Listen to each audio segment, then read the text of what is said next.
Nathaniel Hawthorne wrote Young Goodman Brown in 1835. His great-grandfather John Hawthorne was a judge at the Salem witchcraft trials where a Goody Cloyce was sentenced to death. So it's looking like Hawthorne's pulling in his family history to find story ideas.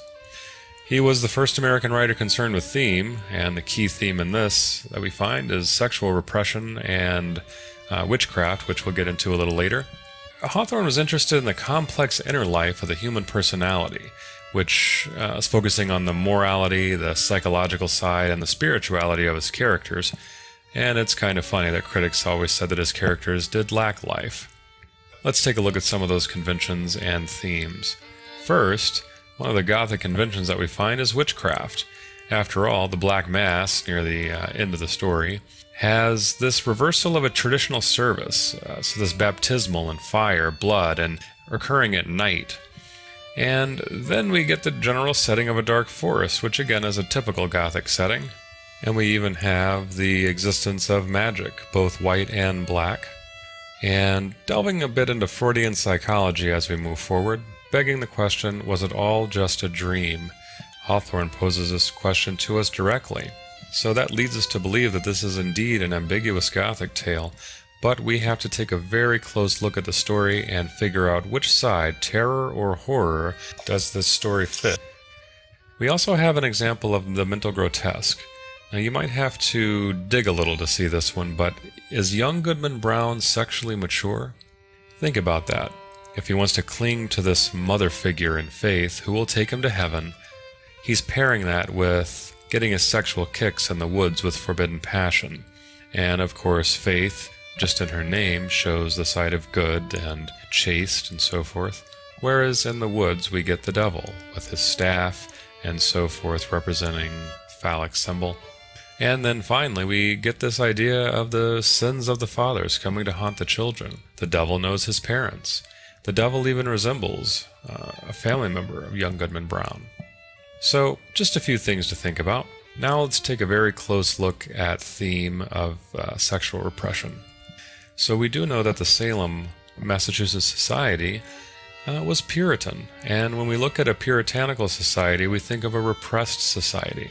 So where do we actually get examples of that repression? The first example, which is repeated through the story, is Faith's ribbons. The color pink. So how do you get pink? You mix white and you mix red. So what do these colors represent? Well, we know white represents purity. The virgin represents innocence. Red represents passion, sex, even infidelity. So when we take a look at Faith, we know that she is divided. She's human. On the outside, she appears very sexually innocent and faithful.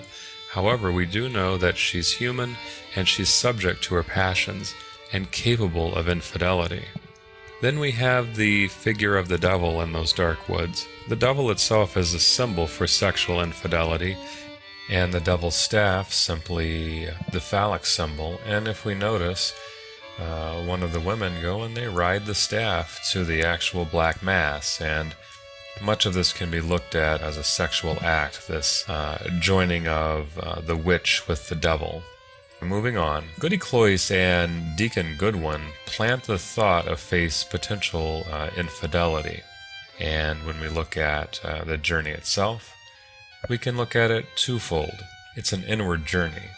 The forest itself is dark, and it represents, if we want to get back to Freudian psychology, the unconscious mind, or the id. The town represents light, the conscious mind, or again, back to psychology, it represents the superego. So with this idea in mind, to follow the id is to follow passion. And of course, pairing that with the superego, we look at our conscious mind, or what is our conscience, our morality, our built-in morality. And we can see young Goodman Brown having a major struggle here, and going on this actual journey into the forest and so on, having specific choices to make at the Black Mass, and saying that faith is indeed part of that. So taking a closer look at the difference between the theological and the sexual or the psychological, let's take a look at some characters and symbols and such, and look at the difference here. So young Goodman Brown, From a religious standpoint, he's a Puritan or a Calvinist, and he's convinced that he's one of the elect. However, on a psychological side, he's simply a smug young husband going out for one last fling. Faith, also a Puritan, with a doctrine of election for few and damnation for most. On the psychological side, she's a pretty young innocent wife subjected to the same physical passions as her husband. The devil, from a religious standpoint, it's sin in the abstract. Psychological or the sexual, it represents sexual infidelity, or the phallic symbol, which we get with the devil's staff. The pink ribbons. From a theological perspective, attractive, illusory aspect of Calvinism. It's the idea it is a religion of salvation rather than one that argues justifiable damnation for all but those elect. On the other side, faith's divided human nature. As we said before, so apparently she's sexually innocent and faithful, but she's subject to her passions and capacity for infidelity. Goody Cloyce and Deacon Goodkin. They teach catechism and those who teach the real doctrine of Calvinism, called the depravity of all men. Psychological side, it's those who plant the thought of faith's potential infidelity in young Goodman Brown's mind. And then young Goodman Brown after the Forest incident.